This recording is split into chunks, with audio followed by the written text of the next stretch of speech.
తరువాత వచ్చినటువంటి దుర్గాస్వరూపం స్కందమాత దయాశీల భక్తరక్ష సుందరి అంటుంటాం కదా. స్కందమాత ఇదో విచిత్రమైన నామం. అసలు ఈ నామమే చాలా ఆశ్చర్యకరమైన నామం.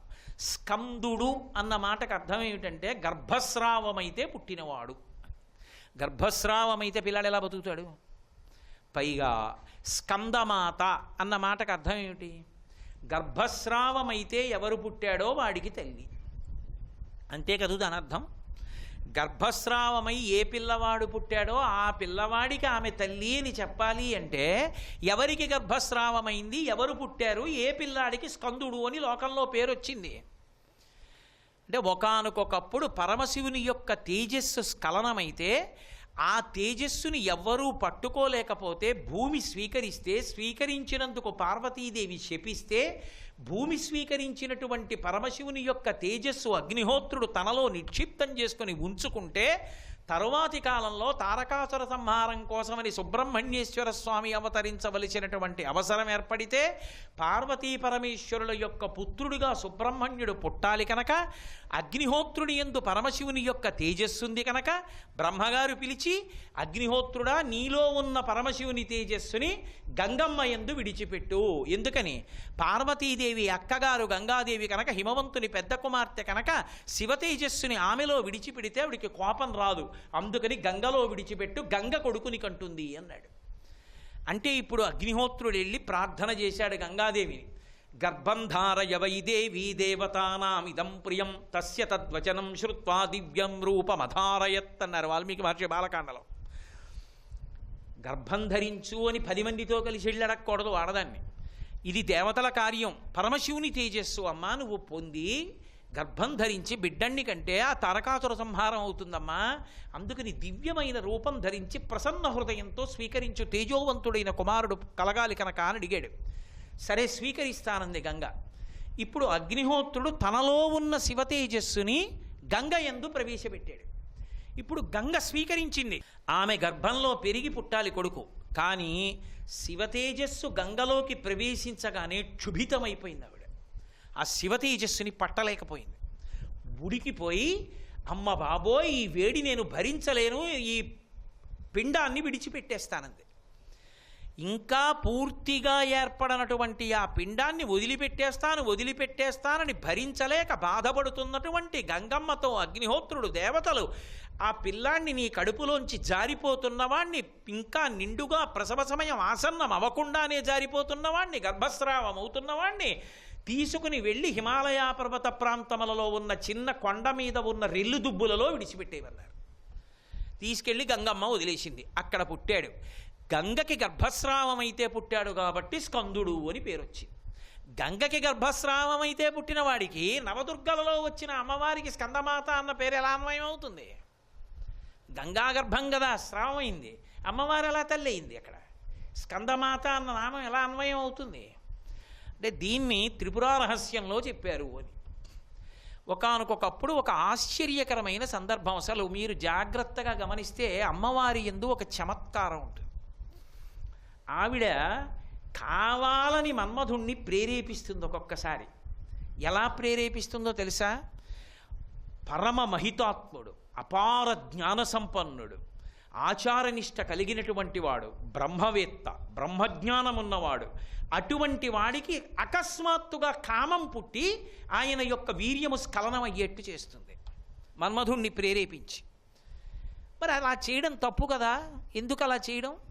శంకరాచార్యుల వారు ఒక చోట దీని గురించి సౌందర్యలహరిలో చాలా విశేషంగా అద్భుతంగా మాట్లాడారు. హరిస్వామారాధ్య ప్రణత జన సౌభాగ్యజననీ పురాణారీ భూత్వా పురరపిమపి క్షోభమనయత్ స్మరూపిత్వా నత్వా రతినయనలేహ్యేన వపుషా మునీనామప్యంతః ప్రభవతి మోహాయ మిహకిం మిహతాం అన్నారు.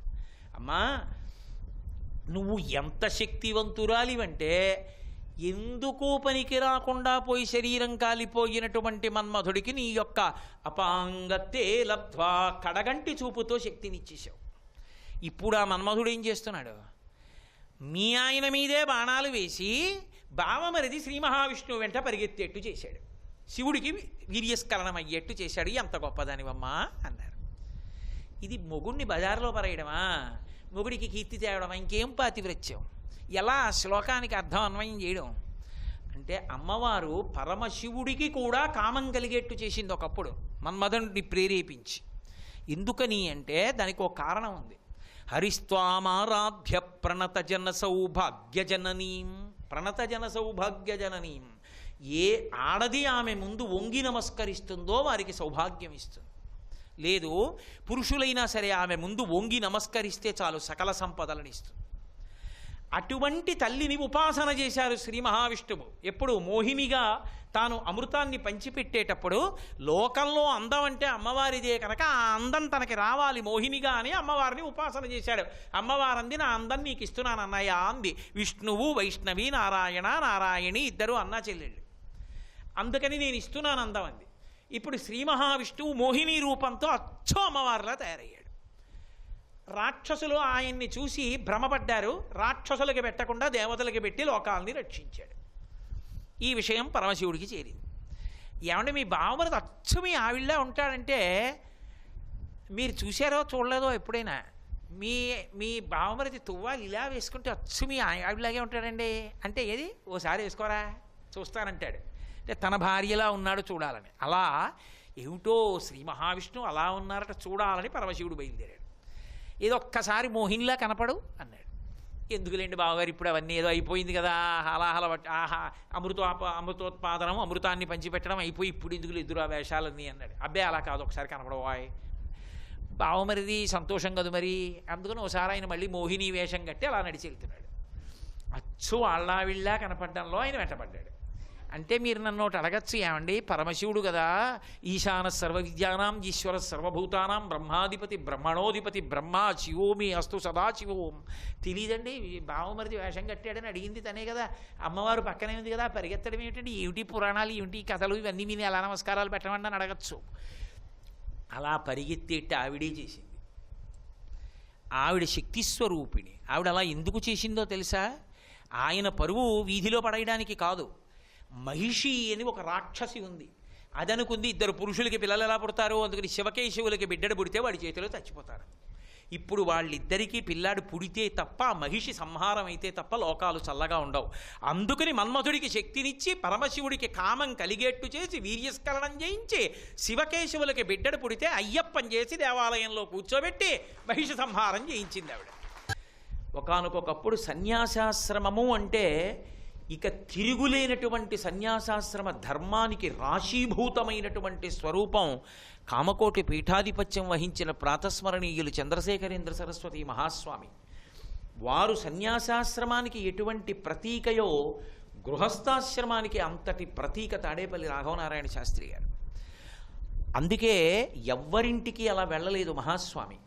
ఒక్క రాఘవనారాయణ శాస్త్రి గారి ఇంటికి వెళ్ళినప్పుడు బ్రహ్మరథం మీద వెళ్ళారు. బ్రహ్మరథం అంటే వేద పండితులు వేదపన్నం చెప్తూ పల్లకీని మోసి తీసుకెళ్ళినప్పుడు అందులో కూర్చుని వెడతారు పీఠాధిపతులు. అలా బ్రహ్మరథంలో వెళ్ళారు రాఘవనారాయణ శాస్త్రి గారింటికి. మీరు ఎన్నడూ కూడా అశౌచము కలుగుతుందని బెంగ పెట్టుకోక్కర్లేదని శాలువా కప్పి రక్ష చేశారు. ధర్మాచరణమునందు అనురక్తి కలిగి మిగిలినవి ఎలా ఉండనివ్వండి, దాంతో పట్టింపు ఉండదు. ఇంకా అది మాటలు కాదు.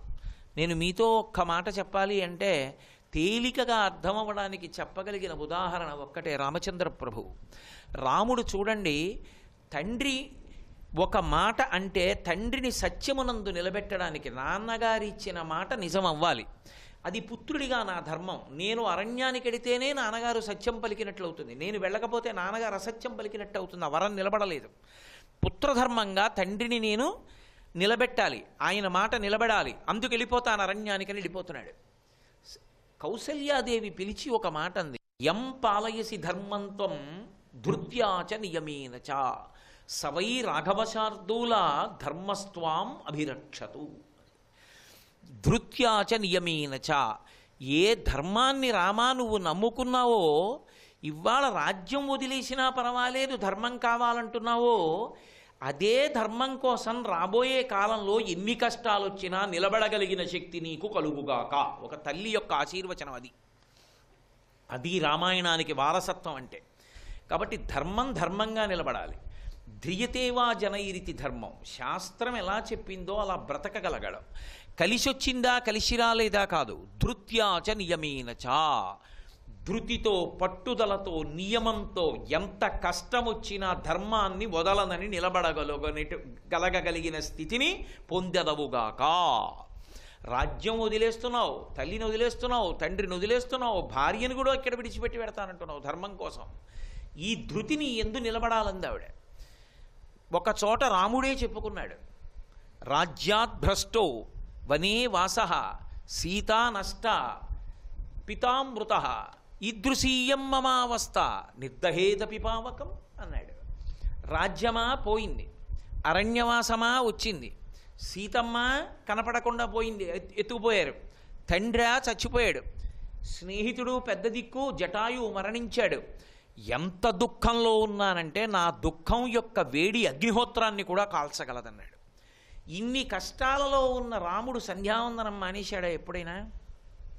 ఇన్ని కష్టాలలో ఉన్న రాముడు ఎప్పుడైనా నిత్యాగ్నిహోత్రంలో అగ్నిహోత్రం చేయడం మానేశాడా?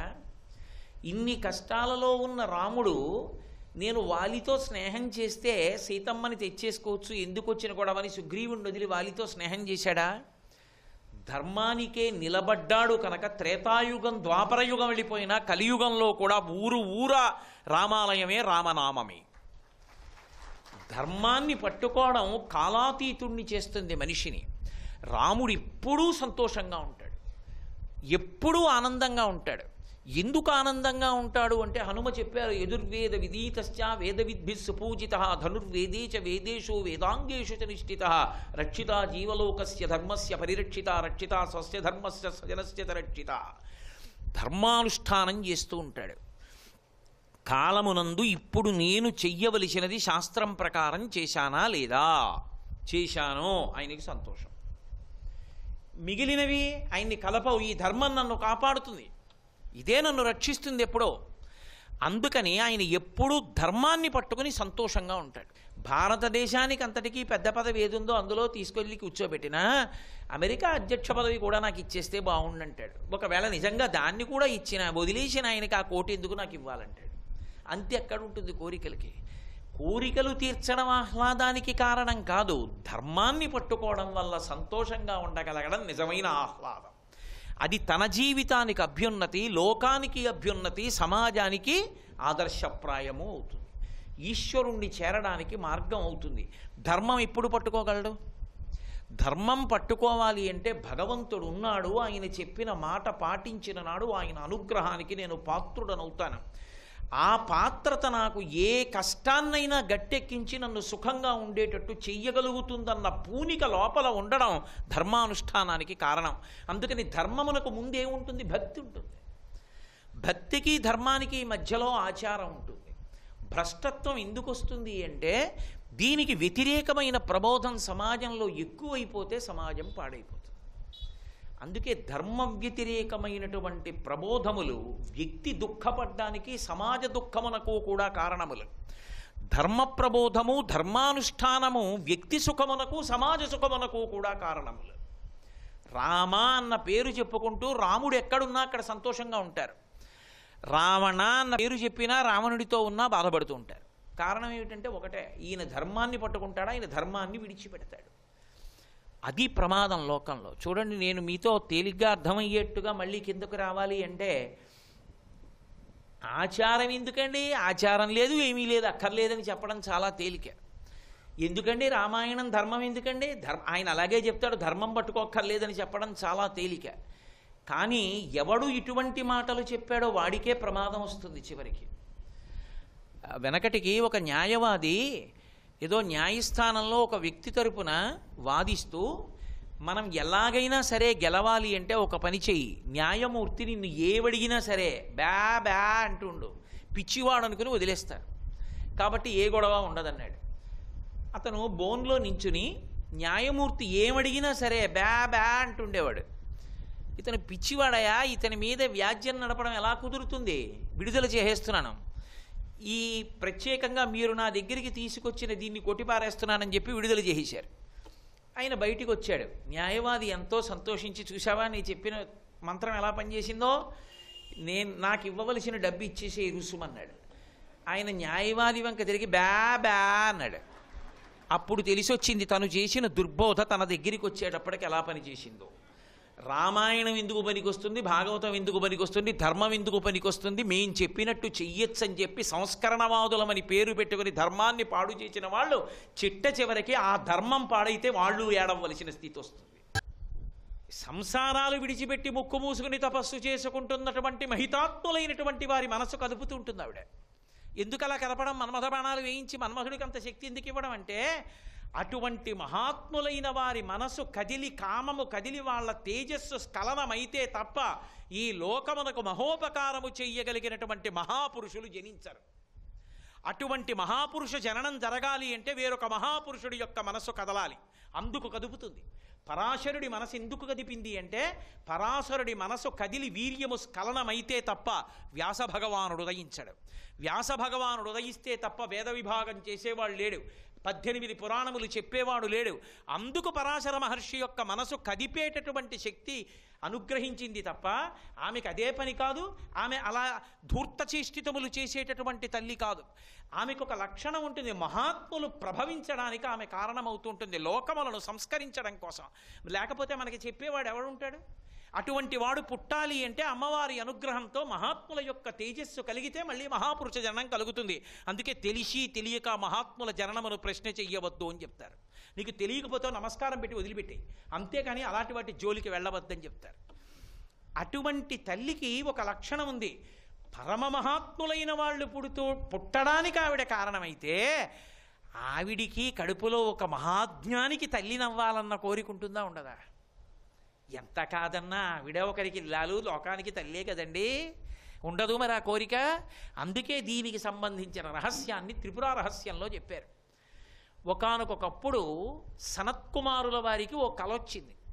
సనత్కుమారుల వారు నిరంతరము బ్రహ్మస్థితిలో ఉంటారు.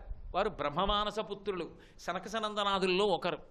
అటువంటి వారికి కల వచ్చింది. ఆ కలలో ఆయన దేవతాపక్షానికి నాయకత్వం వహించి రాక్షసుల మీద యుద్ధం చేసి రాక్షసుల్ని చంపినట్టు కలొచ్చింది.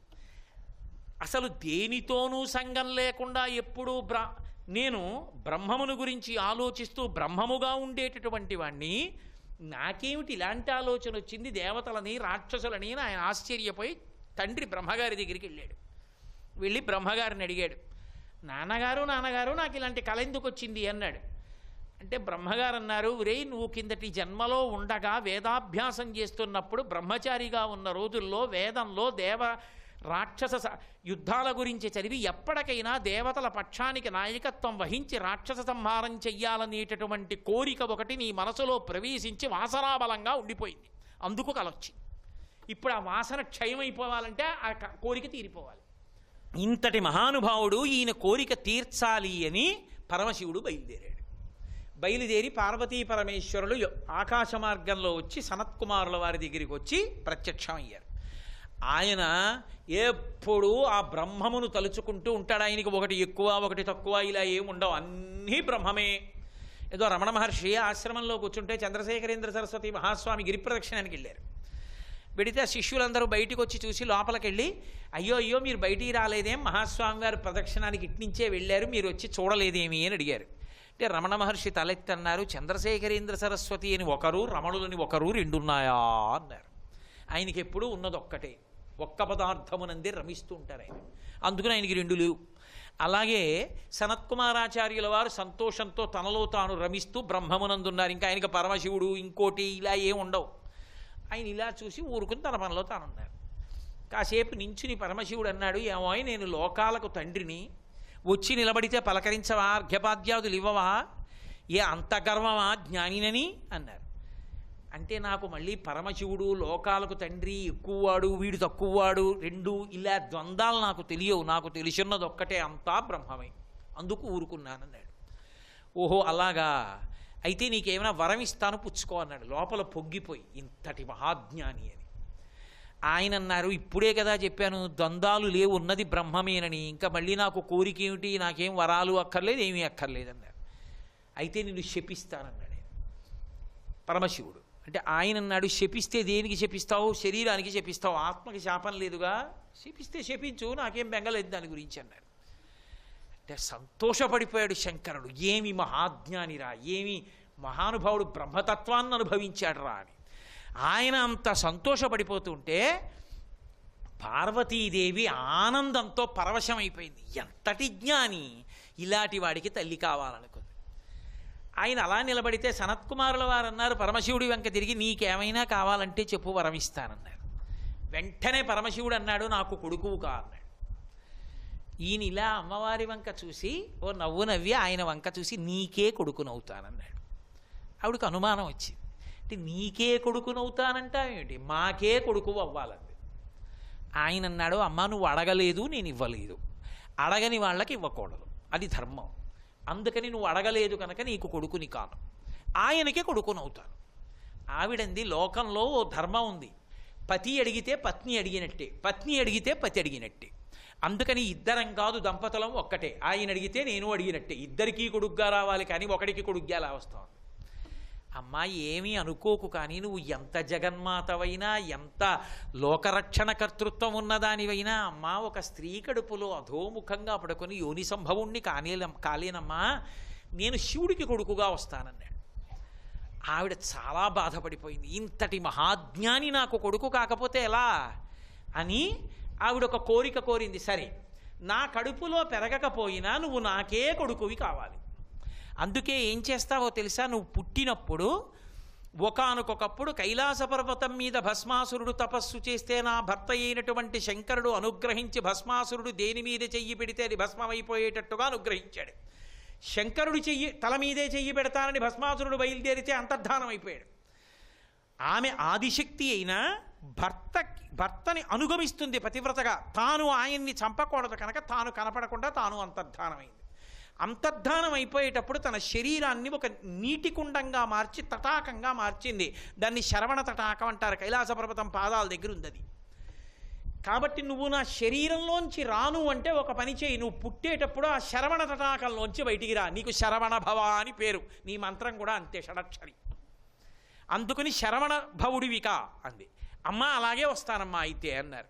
అందుకే గంగకి గర్భస్రావం అయితే ఆయన పుట్టింది ఎక్కడి నుంచి అంటే శరవణ తటాకంలోంచి బయటికి వచ్చాడు. అందుకే అమ్మ చేతి శూలం తాను పట్టుకుని అచ్చు అమ్మలాగే ముద్దులు మూట కడుతూ కూర్చుంటాడు. అందుకని స్కందమాత, ఇప్పుడు ఆవిడ స్కందుడికి తల్లే కదూ, శరవణ భవ కదూ. అందుకని అమ్మవారి కోరిక, లోకంలో అందరి కోరికలు తీర్చే అమ్మవారికి కోరిక ఏమిటంటే మహాజ్ఞానికి తల్లి కావాలని కోరుకుంటుంది. ఆవిడ కోరుకునే కోరిక ఏమిటంటే మహాజ్ఞాని. ఎక్కడ జ్ఞాని అంటే పుస్తకాలు చదువుకున్నవాడును యూనివర్సిటీల్లో పనిచేసేవాళ్ళని కాదు నా ఉద్దేశం. వాళ్ళకి ఆచార్య ఎలా ఉంటుందో నాకు తెలియదు కూడా. నేను చదువుకున్న వేదాంతంలో ఆచార్య అంటే వేదాంతమును ఆచరించేవాడు. నేను ఎవరిని తక్కువ చేయాలని ఈ మాట అంటలేదు, ఆచార్య అన్వయం నాకు తెలియలేదని చెప్పానంతే. కాబట్టి అటువంటి జ్ఞాని ఎక్కడుంటాడో, జ్ఞాని అంటే భక్తితో కూడిన కర్మాచరణము వలన భగవంతుని యొక్క అనుగ్రహము కలిగి సంతతము అన్ని వేళలా అన్ని చోట్ల బ్రహ్మమును చూడగలిగిన వాడు. అటువంటి జ్ఞానికి తల్లి కావాలని కోరుకునేటటువంటి స్వరూపం ఉన్నది, అటువంటి మాతృత్వం ఉన్నది.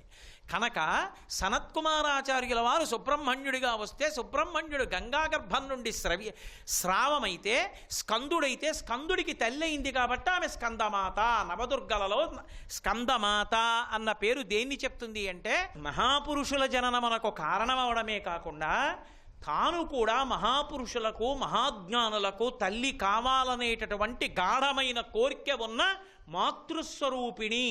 సర్వం శ్రీ ఉమామహేశ్వర పరబ్రహ్మార్పణమస్తు. స్వస్తి.